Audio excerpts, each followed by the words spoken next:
Next topic अपन बात करते हैं अब, जिसका नाम है factors affecting of mental health. ये वो तो क्या थे, कैरेक्टरिस्टिक्स। अब है फैक्टर्स कि कौन कौन से ऐसे फैक्टर्स है, कौन कौन से ऐसे कारक है, कौन कौन से ऐसे कंडीशन है जो कंडीशन आपकी जो मेंटल हेल्थ वाली कंडीशन थी, उस मेंटल हेल्थ वाली कंडीशन को क्या कर रही है, डिस्टर्ब कर रही है। तो नेक्स्ट टॉपिक का नाम है जिसे अपन बोलते हैं factors affecting of mental health. Factors affecting of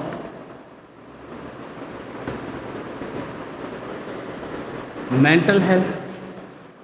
ठीक है, अब factors affecting of mental health के अंदर, factors affecting of mental health के अंदर कौन कौन सी कंडीशन आती है। देखो, अगर factors affecting of mental health का मतलब समझ में आ गया, मेंटल हेल्थी पर्सन है और उसको कुछ ऐसे कारक है, कुछ ऐसे प्रभाव है जो कि उसको मेंटल हेल्थ को कहीं ना कहीं डिस्टर्ब कर रहे हैं, उसे अपन बोलते हैं factors affecting of mental health. अब कौन कौन से ऐसे कारक है, तो उसमें आपके 3 मेन टाइप दिए हुए हैं, जिसमें सबसे पहला है आपका इंडिविजुअल या पर्सनल फैक्टर। मैं एक डायग्राम बेस पे समझाता हूँ आपको।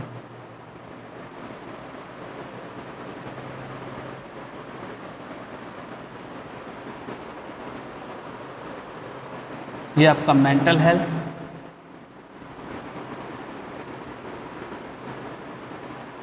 ये आपका मेंटल हेल्थ, इसको अफेक्ट करने वाले इंडिविजुअल,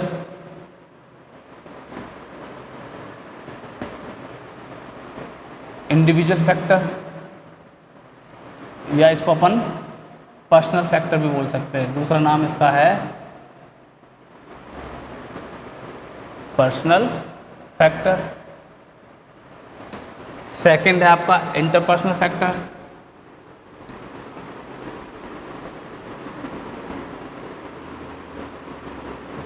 इंटरपर्सनल फैक्टर्स। और जो फोर्थ फैक्टर्स है आपका वो है सोशल फैक्टर्स, इसे अपन सोशियो कल्चर फैक्टर भी बोल सकते हैं।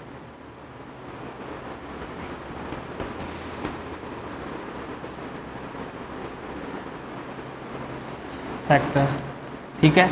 तो ये 3 टाइप के मेन 3 आपके फैक्टर्स है जो एक पर्सन के मेंटली हेल्थी जो कंडीशन है उसे डिस्टर्ब करते हैं। ठीक है, इंडिविजुअल फैक्टर्स या पर्सनल फैक्टर्स, इंटरपर्सनल फैक्टर्स और सोशियो फैक्टर्स या सोशियो कल्चरल फैक्टर्स। समझ में आया।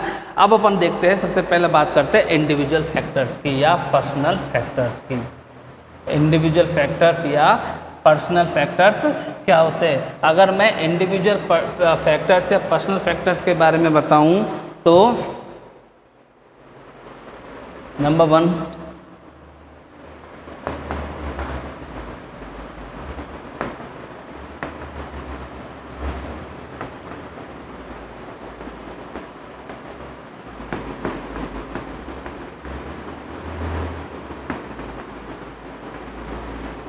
इंडिविजुअल फैक्टर्स या पर्सनल फैक्टर।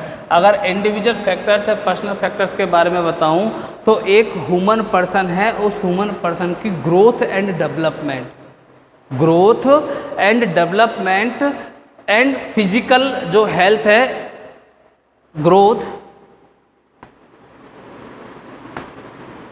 एंड डेवलपमेंट, ठीक है। और दूसरा फिजिकल, सेकंड आपकी फिजिकल जो ग्रोथ है, फिजिकल ग्रोथ या फिजिकल हेल्थ, कुछ अब ग्रोथ भी होती है और उसमें हेल्थ भी बोल सकते हैं।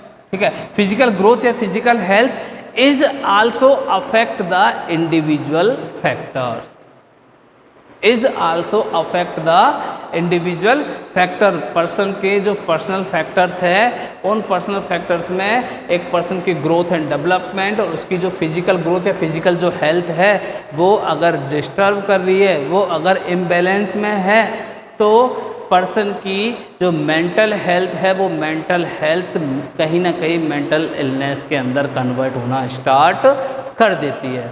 ठीक है, अब ये जो फिजिकल ग्रोथ है और जो ग्रोथ और डेवलपमेंट है वो कौन कौन से है देखते हैं। अपन बात करते हैं अब फिजिकल हेल्थ के बारे में और ग्रोथ एंड डेवलपमेंट के बारे में। तो कौन कौन से है उसमें? सबसे पहला जो है आपका फैक्टर्स वो है जेनेटिक फैक्टर्स।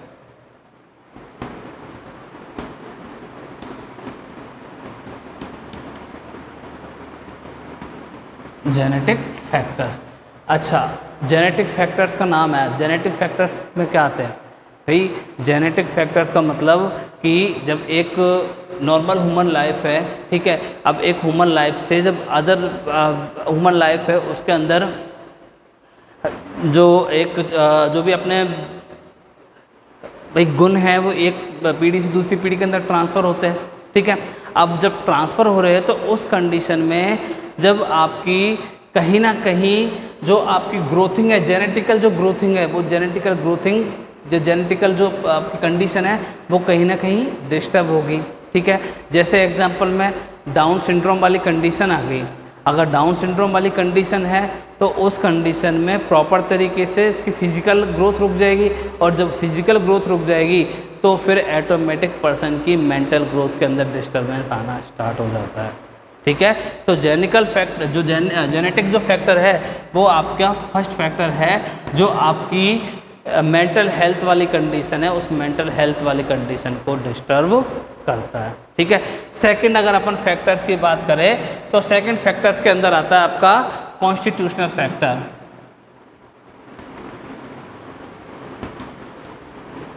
कॉन्स्टिट्यूशनल फैक्टर, अब कॉन्स्टिट्यूशनल फैक्टर्स क्या होते हैं? कॉन्स्टिट्यूशनल फैक्टर्स के अंदर वो फैक्टर्स आते हैं जो कि आपके फिजिकली जो प्रॉब्लम क्रिएट कर रहे हैं, फिजिकली जो आपके डिस्टर्ब कर रहे हैं, जैसे आपको फिजिकली कोई प्रॉब्लम क्रिएट हुई हो, ठीक है, या फिर आप पर्सन हैंडीकैप्ड हो, पर्सन हैंडीकैप हो। आपको पता है अगर पर्सन कहीं भी किसी भी तरीके से फिजिकली हैंडीकैप है तो वो अपने आप को जो एक नॉर्मल पर्सन है उस पर्सन से थोड़ा सा अपने आप को क्या समझता है? वो कमज़ोर समझता है, ठीक है। और जब वो अपने आप को थोड़ा वीक समझेगा तो ऑटोमेटिक उसके माइंड पे जो फिजिकल जो चेंजेस थे, उस चेंजेस की फिजिकल जो उसका हैंडीकैप था, उस हैंडीकैप की वजह से कहीं ना कहीं मेंटली जो हेल्थ है उस मेंटली हेल्थ के अंदर प्रॉब्लम क्रिएट होगी। जब मेंटली हेल्थ के अंदर प्रॉब्लम क्रिएट होगी तो ऑटोमेटिक मेंटल इलनेस वाली सिचुएशन में वो कन्वर्ट होता स्टार्ट हो जाता है, ठीक है। तो इसलिए दूसरा आपका जो फैक्टर्स है वो है आपका कॉन्स्टिट्यूशनल फैक्टर, जिसमें उसका अपने फिजिकल और अपने जो हैंडीकैप वाला जो कंडीशन है वो कंडीशन कहीं ना कहीं आपके मेंटल हेल्थ वाली सिचुएशन है, मेंटल हेल्थ वाली कंडीशन है, उसे डिस्टर्ब करती है, ठीक है। दूसरा टाइप। तीसरा अगर अपन टाइप की बात करें तो वो उसमें आता है आपका बायोकेमिकल फैक्टर्स।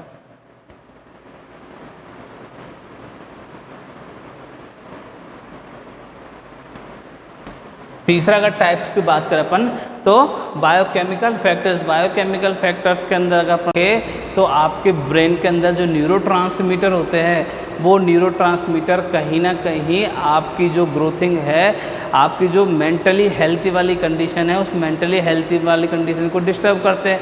अगर अपन बात करें तो नॉर्मल डिप्रेशन वाली कंडीशन में सेरोटोनिन का लेवल इंक्रीज़ हो जाता है। जब सेरोटोनिन का लेवल इंक्रीज़ हो जाता है, ठीक है, तो ऑटोमेटिक आपकी जो मेंटली हेल्थी वाली कंडीशन है, क्योंकि डिप्रेशन हो रहा है, और जब डिप्रेशन हो रहा है तो आप जो अपनी डेली एक्टिविटी पहले जो कर रहे थे वो आप कहीं ना कहीं आपको डिस्टर्ब होना स्टार्ट हो जाते हो।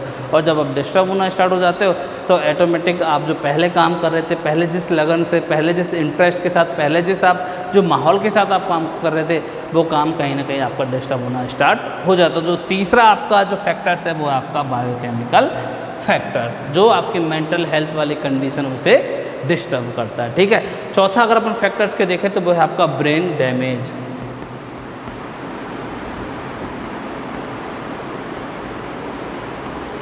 ब्रेन डैमेज, ठीक है। अब ब्रेन डैमेज वाली कंडीशन में चाहे वो आपकी कोई एक्सीडेंटल केस की वजह से हो या फिर आपका ब्रेन कहीं चोट की वजह से कहीं ऐसी कंडीशन आ गई जिसके वजह से आपकी ब्रेन को कहीं ना कहीं कोई प्रॉब्लम क्रिएट हुई, कहीं ना कहीं कोई ऐसा सिचुएशन आ गई कि जिस सिचुएशन की वजह से जो पहले आपका ब्रेन की जो एक्टिविटी थी, वो ब्रेन की एक्टिविटी जो पहले जो काम कर रही थी, आपका जो पहले सेंस था, पहले जो आपका कंप्लीट आपकी थिंकिंग मेमोरी जो कंप्लीट था वो अगर कहीं ना कहीं किसी न किसी वजह से ब्रेन की वजह से आपका डिस्टर्ब होना स्टार्ट हो जाता है, और जब डिस्टर्ब होना स्टार्ट हो गया तो ऑटोमेटिक आपकी जो मेंटली हेल्दी वाली कंडीशन थी वो डिस्टर्ब होना स्टार्ट, या वो भी आपकी चेंजेस होना स्टार्ट कर देती है। ठीक है, तो ब्रेन जो डैमेज है वो भी आपके एक इंडिविजुअल फैक्टर्स के अंदर आता है जो आपकी मेंटल हेल्थ वाली कंडीशन को डिस्टर्ब करता है। पांचवा अगर अपन फैक्टर्स की बात करें तो उसमें आता है आपका न्यूट्रिशन।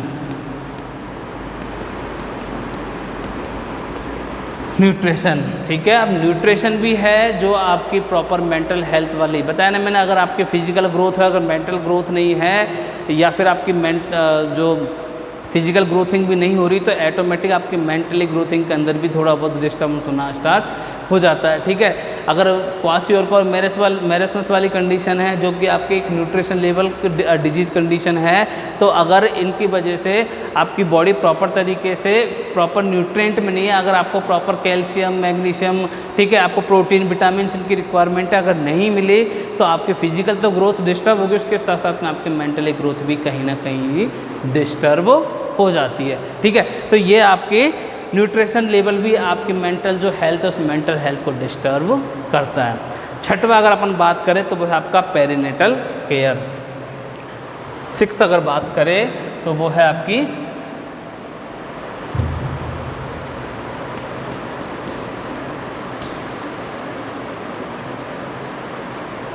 ठीक है पेरिनेटल केयर। पेरिनेटल केयर के अंदर आपकी जो आपकी जो प्रीनेटल केयर है, इंट्रानेटल है, पोस्टनेटल है, तो उस पेरिनेटल कंप्लीट पेरिनेटल केयर के अंदर अगर कोई ना कोई टाइप का आपका जो आप डेली जो एक्टिविटी कर रहे थे या फिर आप जो केयर कर रहे थे उस केयर के अंदर अगर कहीं ना कहीं कोई डिस्टर्बेंस होता है तो ऑटोमेटिक आपकी मेंटल हेल्थ के अंदर भी डिस्टर्बेंस होना स्टार्ट हो जाता है। तो पेरिनेटल केयर भी आपकी मेंटल हेल्थ को क्या कर सकती है, डिस्टर्बेंस या डिस्टर्ब कर सकती है। ठीक है, तो perinatal care.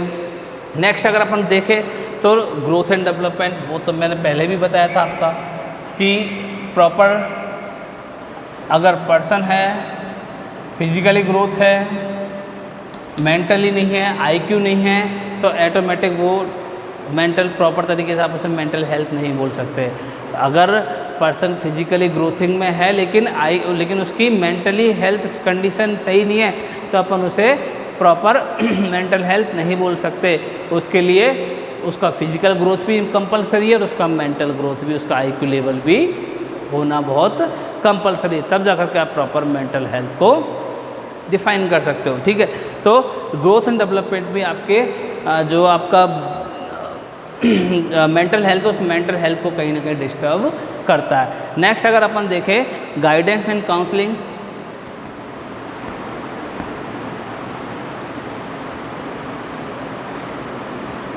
Guidance and counselling, एक बच्चा है, अगर उस बच्चे की उस फैमिली के अंदर अपने जो गार्जियंस है, अपने जो पेरेंट्स है, अगर उनका सपोर्ट नहीं है उनको, या फिर उन जो बच्चे जिनके अपने माँ बाप नहीं होते, उन बच्चों की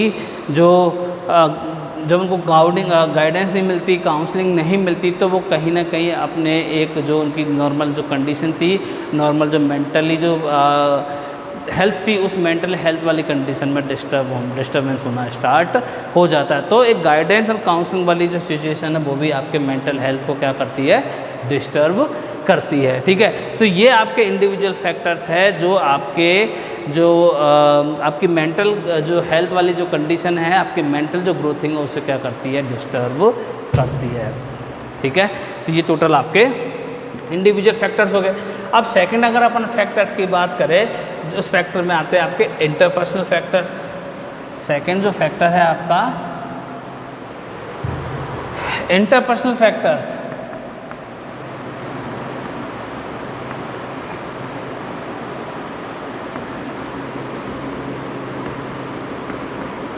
इंटरपर्सनल फैक्टर। अगर इंटरपर्सनल फैक्टर्स की बात करें तो इंटरपर्सनल फैक्टर्स के अंदर आपके इंटरपर्सनल मतलब भाई आपका रिलेशन, आपका एक अदर पर्सन के साथ किस टाइप का रिलेशन है, आपका एक अदर पर्सन के साथ में किस टाइप का आपका एक म्यूचुअल अंडरस्टैंडिंग है। ठीक है, और आपके बीच में एक कैसा IPR है, इंटरपर्सनल कैसा है, तो वो IPR आपके किसको शो करता है, इंटरपर्सनल रिलेशनशिप को। और इस इंटरपर्सनल रिलेशनशिप के अंदर अगर कहीं ना कहीं कोई ऐसी प्रॉब्लम क्रिएट हो जाए जिस प्रॉब्लम की वजह से आपकी मेंटली हेल्थ को डिस्टर्ब हो, तो वो आपका फैक्टर्स के अंदर आना स्टार्ट हो जाता है और वो फैक्टर्स आपका मेंटल हेल्थ को डिस्टर्ब करना स्टार्ट कर देता है। ठीक है, तो इंटरपर्सनल मतलब आपका जो अदर पर्सन के साथ में IPR है, आपका जो बिहेवियर है, आपका जो IPR है, आपका बिहेवियर है, वो बिहेवियर आपका अदर पर्सन के साथ में एक इंटरपर्सनल रिलेशनशिप कहलाता है। और वो इंटरपर्सनल रिलेशनशिप अगर किसी ना किसी या कोई कारणवश से कहीं ब्रेक डाउन हो जाए या कोई ऐसी सिचुएशन आ जाए जिस सिचुएशन में वो आपका जो रिलेशन चल रहा था वो रिलेशन क्या हो जाए, एकदम बिल्कुल छूट जाए आपसे, तो ऑटोमेटिक आपका जो मेंटल हेल्थ है वो कहीं ना कहीं डिस्टर्ब होना स्टार्ट कर देता है। उसके जो आपका इंटरपर्सनल जो फैक्टर्स है उसके अंदर 2 टाइप के फैक्टर आते हैं। पहला आता है आपका इनइफेक्टिव कम्युनिकेशन, पहला जो आता है आपका वो है ineffective communication.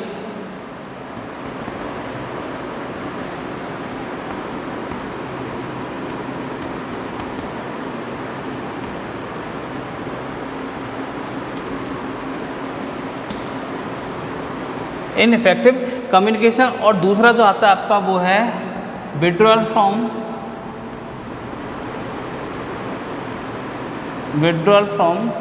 Family, withdrawal from family.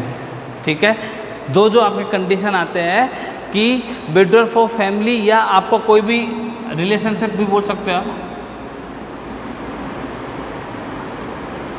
आपकी फैमिली या आपके रिलेशनशिप में जो आपका विड्रॉल हो जाए, ठीक है, उस विड्रॉल की वजह से। तो पहला अपन देखते हैं इनइफेक्टिव कम्युनिकेशन। अब इनइफेक्टिव कम्युनिकेशन क्या होता है?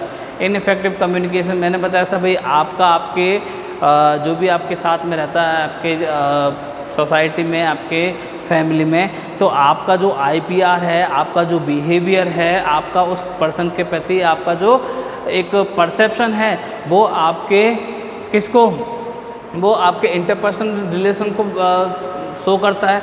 अब जब इंटरपर्सनल रिलेशनशिप है आपका, उस इंटरपर्सनल रिलेशनशिप के अंदर अगर कोई ऐसा बैरियर आ जाए जिस बैरियर की वजह से आपका जो कम्युनिकेशन है वो कम्युनिकेशन डिस्टर्ब हो जाए बैरियर में, जैसे कि भाई आप उससे बात करना चाह रहे हो लेकिन वो पर्सन आपको अवॉइड करके चल रहा है, वो पर्सन आपको इतना जो पहले जो एक्सेप्टेंस दे रहा था, या पहले आपको जो एक आपका जो लेवल उसने रख रखा था उस लेवल को कहीं ना कहीं उसने डाउन कर दिया। वो आपसे बात करने में प्रॉब्लम क्रिएट कर रहा है, आपको प्रॉपर तरीके से जो आप क्वेश्चन पूछते उसका आंसर नहीं दे रहा, ठीक है, और एक हेजिटेशन शो कर रहा है या फिर आपको अवॉइड करके चल रहा है। तो उस कंडीशन में जो आपका कम्युनिकेशन है उस कम्युनिकेशन के अंदर बैरियर आएगा, और जब बैरियर आएगा तो ऑटोमेटिक आपका जो रिलेशनशिप है इंटरपर्सनल, वो इंटरपर्सनल रिलेशनशिप क्या होगा, कमज़ोर होगा, ब्रेकडाउन होगा। और जब कमज़ोर होगा, ब्रेकडाउन होगा, तो उस पर्सन के बीच में या उस पर्सन से ऑटोमेटिक फिर उसके माइंड के अंदर बर्डन होना स्टार्ट कर दे। तो फिर वो सोचने लग जाएगा यार पहले तो इतना अच्छा रिलेशन था, पहले मैं इतना अच्छे से बात करता था, सब कुछ एक अच्छी शेयर करके चलते थे, अब आजकल पता नहीं इसको क्या होगा, अलग अलग रहता है, ना बात करता है। वो आप उससे पूछते भी हो भाई क्या प्रॉब्लम है, मुझे बता, कोई दिक्कत हो तो बताओ, लेकिन वो आपको हमेशा अवॉइड करके बोलता नहीं कोई प्रॉब्लम नहीं है, बस तू अपना काम कर, मुझे अपना काम करने दे, और बहुत सारी बातें करता है। जब ऐसा जो रिलेशन जब धीरे धीरे जब ब्रेकडाउन होना स्टार्ट होता है तो वो उस रिलेशन की वजह से आपके दिमाग के अंदर एक बर्डन आना स्टार्ट हो जाता है। जब दिमाग के अंदर बर्डन आना स्टार्ट हो जाता है तो आपका जो मेंटल, पहले जो एक प्रॉपर मेंटल हेल्थ था, अब मेंटल हेल्थ हुआ तो इसका मतलब आपकी एक्टिविटी चेंज होगी। भाई डेली एक्टिविटी है, सबसे पहले मेंटल हेल्थ वाली कंडीशन अगर डिस्टर्ब होगी तो आपकी डेली जो एक्टिविटी है, डेली एक्टिविटी में सुबह वॉकअप से लेकर के शाम को आप जब घर आते हो जॉब पे से, तब तक की जो आपकी पूरी एक्टिविटी है वो एक्टिविटी धीरे धीरे चेंजेस होना स्टार्ट हो जाती है, ठीक है। तो जब कम्युनिकेशन में प्रॉब्लम होगी तो ऑटोमेटिक आपका रिलेशन बिगड़ेगा, जब रिलेशन बिगड़ेगा तो आपका जो मेंटल हेल्थ है वो डिस्टर्ब होना स्टार्ट कर देता है, ठीक है। दूसरा विड्रॉल फ्रॉम फैमिली, अगर आपको कोई रिलेशन नहीं पता, रिलेशन में पहले सब कुछ अच्छा चल रहा था, पहले सब कुछ एक अच्छी फैमिली के साथ में रह रहे थे, लेकिन अब फैमिली मेम्बर चाहे आपकी कोई भी हो, मान लो आपके जिसके साथ में आप अटैचमेंट हो, आपकी वाइफ हो, आपके बच्चे हो, आपके फैमिली मेम्बर्स हो, अब उन फैमिली मेम्बर्स ने आपको विड्रॉल करना स्टार्ट कर दिया, आपको अवॉइड करना स्टार्ट कर दिया, आपसे इतना अच्छा रिलेशन नहीं रख रहे, तो ऑटोमेटिक फिर आपकी मेंटल हेल्थ के अंदर डिस्टर्बेंस होना स्टार्ट हो जाता है। तो ये कुछ 2 फैक्टर्स हैं आपके, जो आपके इंटरपर्सनल फैक्टर्स शो करते हैं, और उस इंटरपर्सनल फैक्टर्स की वजह से आपके जो मेंटल हेल्थ है वो कहीं ना कहीं डिस्टर्ब होना स्टार्ट कर देता है। ठीक है, अब अपन तीसरा फैक्टर पढ़ते हैं जिसके अंदर आता है आपको सोशियो कल्चरल फैक्टर्स। थर्ड जो फैक्टर है वो है सोशियो कल्चरल फैक्टर्स। अब सोशियो कल्चर फैक्टर मतलब आपकी जो समाज, आपकी सोसाइटी, और सोसाइटी के अंदर आपका जो कल्चर है, आपकी सोसाइटी, और उस सोसाइटी के अकॉर्डिंग उसका जो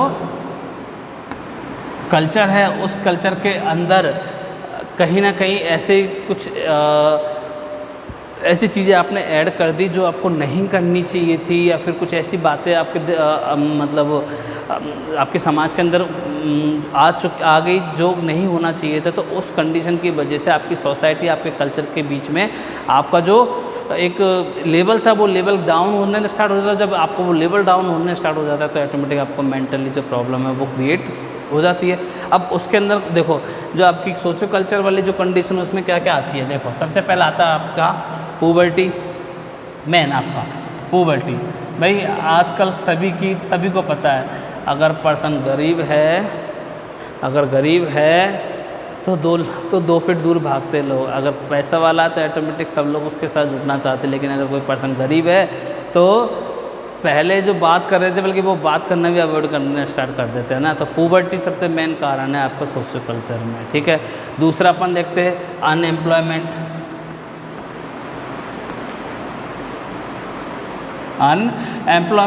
भाई आपके पास जॉब नहीं है, चाहे प्राइवेट हो चाहे, तो फिर ऑटोमेटिक आपके दिमाग में बर्डन आना स्टार्ट हो जाता है। यार अब कैसे अपने फैमिली को पालूंगा, कैसे इस समाज के अंदर सर्वाइव कर पाऊँगा, कि बिना पैसे कुछ नहीं होता। तो जब अगर आप अनएम्प्लॉयमेंट वाली कंडीशन में हो तो आपको ऊपर बर्डन आएगा, और जब बर्डन आएगा तो ऑटोमेटिक मेंटल हेल्थ कहीं ना कहीं डिस्टर्ब होना स्टार्ट कर देगी। ठीक है, अनएम्प्लॉयमेंट के बाद में इनसिक्योरिटी। अब आप कहीं ऐसी जगह हो जहाँ अपने आप को थोड़ी इनसिक्योरिटी फील कर रहे हो, अपने आप को थोड़ा सा स्टेप से लेके चल रहे हो कि यार अब मैं सेफ़ नहीं हूँ इस जगह, तो उस कंडीशन में भी आपके दिमाग में बर्डन आना स्टार्ट हो जाता है। और जब बर्डन आएगा तो आप मेंटली हेल्थी से मेंटली इलनेस वाली कंडीशन में कन्वर्ट होना स्टार्ट कर देते हो। तो इनसिक्योरिटी भी आपका एक कारण है। दूसरा है आपका severe competition.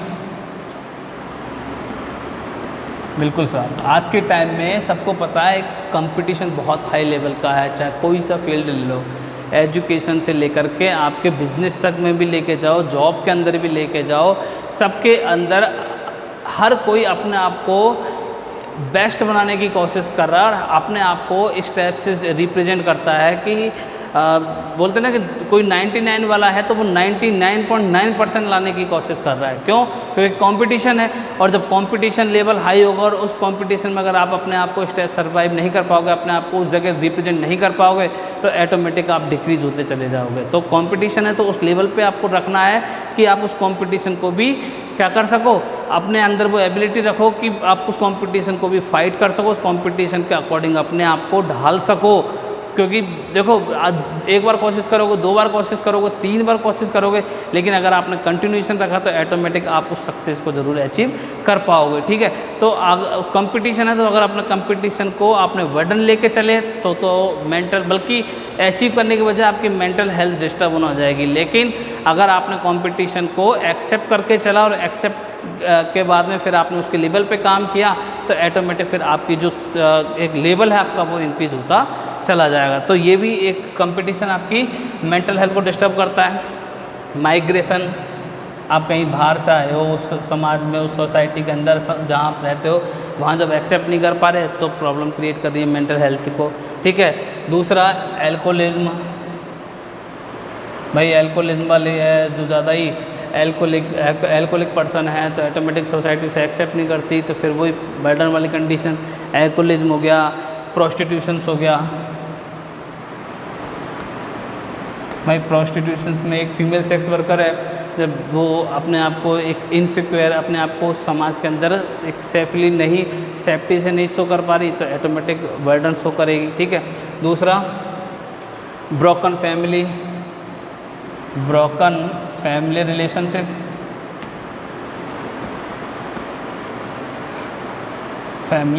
Relationship,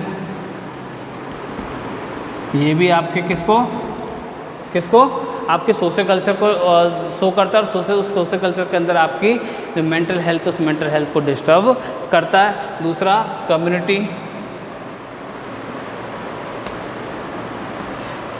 community services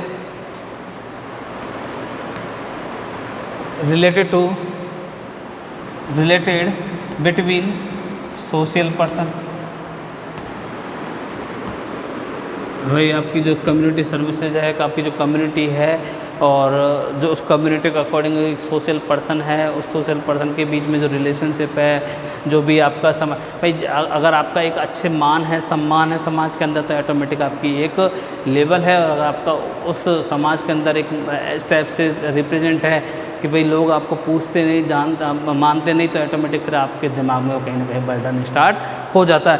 तो ये कुछ ऐसे फैक्टर्स थे जो फैक्टर्स आपके मेंटली हेल्थ है, उस मेंटली हेल्थ को कहीं ना कहीं डिस्टर्ब करते हैं। ठीक है। आई होप आपको कैरेक्टरिस्टिक्स इंपॉर्टेंट है, दोनों के दोनों टॉपिक, कैरेक्टरिस्टिक्स और फैक्टर्स अफेक्टिंग मेंटल हेल्थ, दोनों समझ में आ गए होंगे। और आप लोगों को पॉइंट्स बाय पॉइंट्स मैंने आपको एक एक चीज़ एक्सप्लेन कर दी। ठीक है। अब ये आपका मेंटल हेल्थ कंप्लीट हो गया। कल अपन पढ़ेंगे, मैं नेक्स्ट जो अपनी क्लास आएगी उसके अंदर अपन पढ़ेंगे मेंटल इलनेस क्या है, और मेंटल इलनेस है उसके क्राइटेरिया, वही कंपोनेंट्स, क्राइटेरिया और आपके कैरेक्टरिस्टिक्स, वो सब की सब फिर अपन मेंटल इलनेस के अंदर भी पढ़ेंगे। ठीक है। आई होप आपको यहाँ तक समझ में आ गया होगा। तो हे गाइस, आप लोग अपना जो YouTube चैनल है, आपका अपना YouTube चैनल है, तो प्लीज़ इसे लाइक कीजिए, शेयर कीजिए और सब्सक्राइब कीजिए। Thank you very much.